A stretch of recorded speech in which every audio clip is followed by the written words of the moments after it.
અમરેલી પત્રકાંડમાં પાયલ ગોટી જેલમાંથી બહાર આવ્યા બાદ આ મામલે એક નવો વળાંક સામે આવ્યો છે।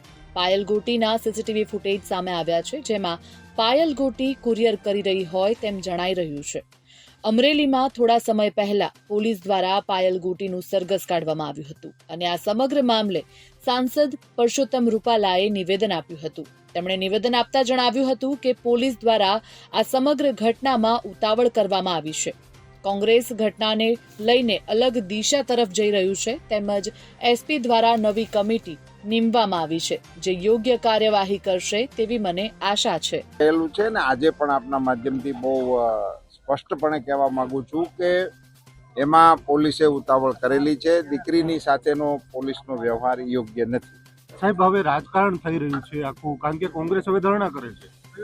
એ તો એ વિપક્ષ માટે એમનું કામ છે, એ કરે, એ અલગ વિષય છે, પણ આખા એ પ્રકરણને બે દ્રષ્ટિએ જોવાની આવશ્યકતા હતી। એને બદલે એને એક તરફ લઈ જવા માટેનો પ્રયાસ થઈ રહ્યો છે, તે યોગ્ય નથી।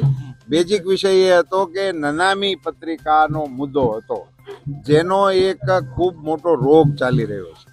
એની સામેના આ વિષયની તપાસમાંથી, એ તપાસના કારણે જે પ્રશ્ન ઊભો થયો છે એને મુખ્ય પ્રશ્ન બનાવવાનું કોંગ્રેસનું આયોજન એ આપણી સમજની બહાર। પોલીસ કર્મીઓ સામે પગલાં લેવા જોઈએ, શું લાગે જવાબદાર પોલીસ કર્મીઓ સામે? પોલીસ અધિકારી આપણા એસપીએ એને માટેની કમિટી નિમી દીધી છે અને એમાંથી મને શ્રદ્ધા છે કે યોગ્ય કાર્યવાહી થશે।